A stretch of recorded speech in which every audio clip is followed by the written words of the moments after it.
Hello students, chapter number nutrition in plants के first part में हमने इंट्रोडक्शन उसका पार्ट देखा था, न्यूट्रिएंट्स पढ़ा, फिर मोड ऑफ न्यूट्रिशन पढ़ा, cells, single and multi cellular organisms, how do plants prepare their food, process of photosynthesis, ultimate source of energy और प्लांट्स कैसे प्रोटीन और फैट्स को प्रोड्यूस करते हैं। अब इस सेकंड पार्ट में हम देखते हैं अदर मोड्स ऑफ न्यूट्रिशन। मतलब ऐसे कई सारे ऐसे प्लांट्स होते हैं जिनमें क्लोरोफिल पिगमेंट नहीं होता और वो कैसे अपना फूड को सिंथेसाइज करते हैं, यहाँ पे हम वो समझेंगे। Other modes of nutrition, most of the plants have green pigment called chlorophyll and can make their own food. हमने अभी तक पढ़ा कि जितने भी प्लांट्स होते हैं उनमें एक ग्रीन कलर का पिगमेंट होता है जिसे क्लोरोफिल कहा जाता है और वो अपना खाना खुद बनाते हैं।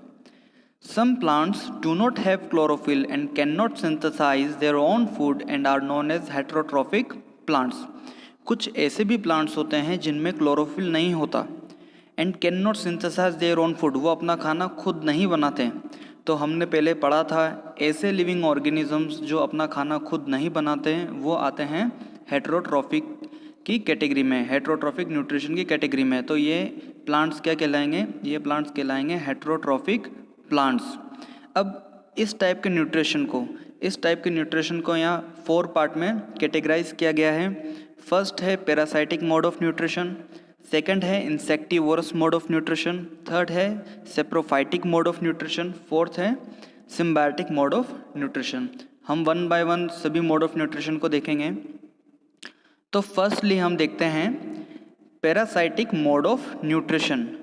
Some plants live on another plant for their nutrition, these are called parasites. ऐसे प्लांट्स जो दूसरे प्लांट्स पर निर्भर हैं और दूसरे प्लांट्स पर ही रहते हैं उसे कहा जाता है, इस तरह के पौधों को कहा जाता है parasites. The plants on which this parasitic plants survive are called the host. जिस प्लांट्स को ये कंज्यूम करते हैं उन प्लांट्स को क्या कहा जाता है? Host. For example Cuscuta is a parasitic plant. अब यहाँ पर आप देख सकते हैं बैकग्राउंड में जो आपको पेड़ दिख रहा है या पौधा दिख रहा है, उसमें जो येलो कलर का जो पार्ट है, जो येलो कलर का जो पौधा है वो पैरासाइटिक प्लांट है, मतलब कस्क्यूटा है।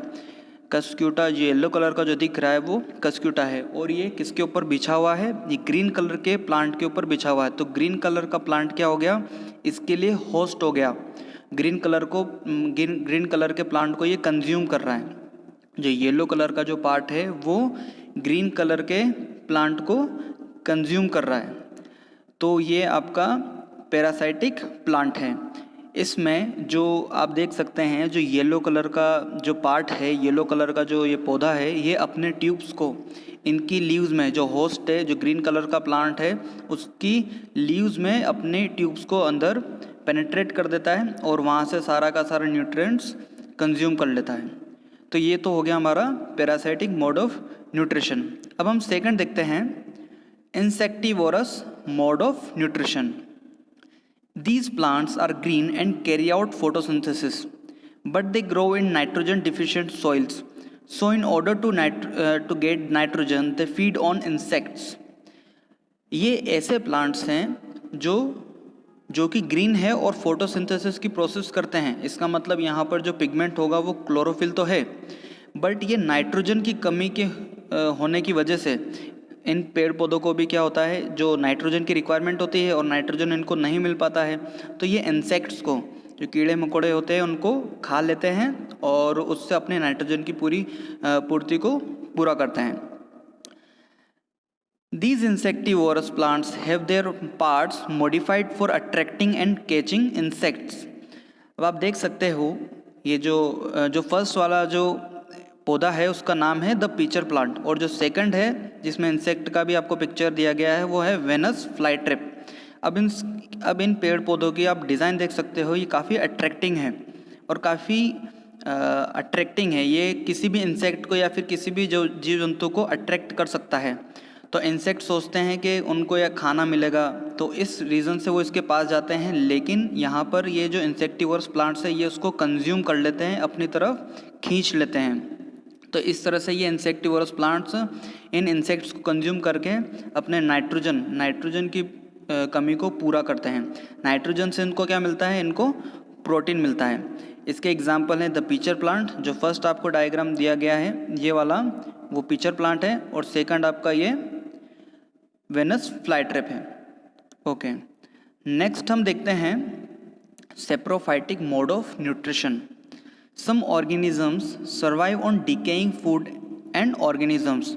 The organisms that survive because of the saprotrophic nutrition are called saprophytes. अब कुछ ऐसे organisms होते हैं जो कि dead and decaying food या organisms पे survive करते हैं। डेड एंड डिकेइंग से मतलब है ऐसे फूड जो सड़ जाते हैं, सड़े गले फूड जो होते हैं उस पर ये डिपेंड होते हैं। The organisms that survive because of the saprotrophic nutrition are called saprophytes. जो organisms हैं उनको क्या कहा जाता है? saprophytes. The saprophytes secrete digestive juices on the decaying and dead matter. जो saprophytes होते हैं, जो saprophytes organisms होते हैं, ये क्या करते हैं? एक जूस को सीक्रेट करते हैं, मतलब कि एक जूस को प्रोड्यूस करते हैं डिकेइंग एंड डेड मैटर के ऊपर। This juices convert the matter into A solution, और वो जूस जो है किस में कन्वर्ट हो जाता है? एक सॉल्यूशन में। The saprophytes that absorb the nutrients from the solution, और जो सेप्रोफाइट्स है, जो ऑर्गेनिज्म है उन न्यूट्रिएंट्स को उस सॉल्यूशन में से एब्जॉर्ब कर लेते हैं। अब यहाँ पर क्या एग्जाम्पल है? Bread mould, fungi, yeast and mushroom are saprophytes that can be found on the stale food and pickle that are exposed to the hot and humid environment. अब यहाँ पे पहला एग्जांपल आपको दिख रहा है ब्रेड मोल्ड है। ब्रेड जब सड़ जाती है तो आपने भी देखा होगा उसके ऊपर ग्रीनिश या वाइटिश एक लेयर उसमें लग जाती है। तो लेयर जो होती है वो एक फंगस की लेयर होती है जिसे फफूंद भी कहा जाता है। तो फफूंद जो है वो जो फंगस है उसके अंदर ऑर्गेनिजम्स होते हैं जो कि सेप्रोफाइट्स कहलाते हैं। यहाँ पर दूसरा एग्जाम्पल मशरूम का भी है और ईस्ट का भी है।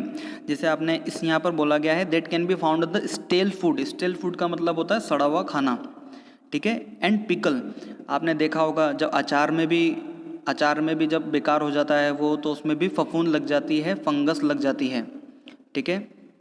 तो ये हमारा हो गया saprophytic mode of nutrition. Next हम देखते हैं सिम्बायोटिक मोड ऑफ न्यूट्रिशन। जो हमारा नेक्स्ट पार्ट है वो है symbiotic mode of nutrition. Sometimes organisms live together to share shelter and food with each other. These are said to be have a symbiotic relationship. कुछ ऐसे organisms होते हैं जो साथ में रहते हैं, मतलब दो ऑर्गेनिजम्स हैं या दो से ज़्यादा ऑर्गेनिजम्स हैं, वो साथ में रहते हैं और साथ में फूड एंड शेल्टर दोनों, एक फूड और शेल्टर दोनों एक दूसरे में शेयर करते हैं।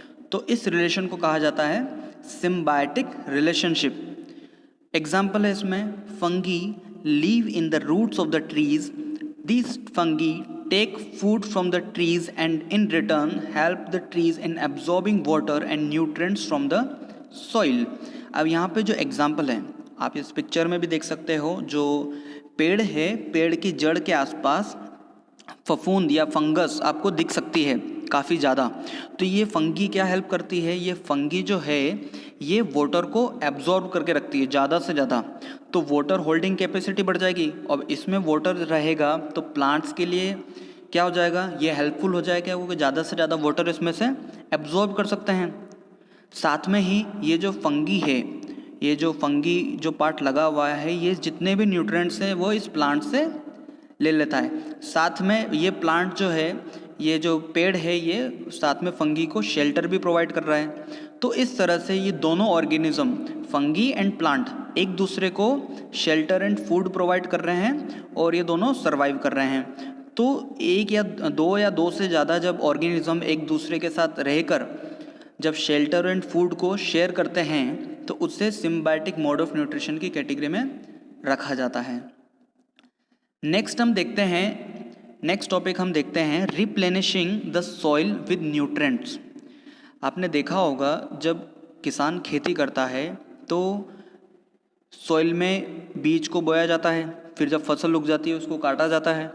लेकिन इन सब प्रोसेस में वो लगातार खेती नहीं कर सकता एक ही ज़मीन पर। एक ही ज़मीन पर उसको खेती करने के लिए सॉइल को मेंटेन रखना होगा। तो इस रीज़न से सॉइल को रिप्लेनिश करने से मतलब है सॉइल में न्यूट्रिएंट्स की मात्रा को भरपूर करना, उसकी पूर्ति को, उसकी कमी को पूरी करना बहुत ज़्यादा ज़रूरी है। Plants get their nutrients from the soil mainly, hence there is a need to replenish the soil again with nutrients so that the plants can survive on it. Plants जो होते हैं वो न्यूट्रिएंट्स कहाँ से मिलता है प्लांट्स को? Soil के अंदर से। सॉइल में से न्यूट्रिएंट्स को सॉइल जो प्लांट्स होते हैं वो सॉइल से न्यूट्रिएंट्स को लेते हैं। एंड अब क्या होता है, सॉइल से अगर न्यूट्रिएंट्स को लिया जाएगा तो सॉइल में न्यूट्रिएंट्स की कमी हो जाएगी। तो इस रीज़न से सॉइल में न्यूट्रिएंट्स की कमी को पूरा करना ज़रूरी है। Fertilizers and manure are often used to replenish the soil with the nutrients. They contain potassium, phosphorus and nitrogen, all of which are important for plants. अब सॉइल में न्यूट्रिएंट्स की कमी को पूरा करने के लिए क्या इस्तेमाल किया जाता है? फर्टिलाइजर्स एंड मैन्योर का। मैन्योर जो होता है वो खाद होता है जो कि एक ऑर्गेनिक मैटर है, और फर्टिलाइजर्स जो होते हैं जो केमिकल्स होते हैं, ठीक है। फर्टिलाइजर जो होते हैं वो केमिकल्स होते हैं। इन दोनों में भरपूर मात्रा में पोटेशियम होता है, फॉस्फोरस होता है और नाइट्रोजन होता है, जो कि प्लांट्स की ग्रोथ के लिए काफ़ी ज़्यादा इम्पोर्टेंट है। तो हम क्या करते हैं, एक्सटर्नली सॉइल को न्यूट्रिएंट्स प्रोवाइड कर देते हैं by using fertilisers and manure.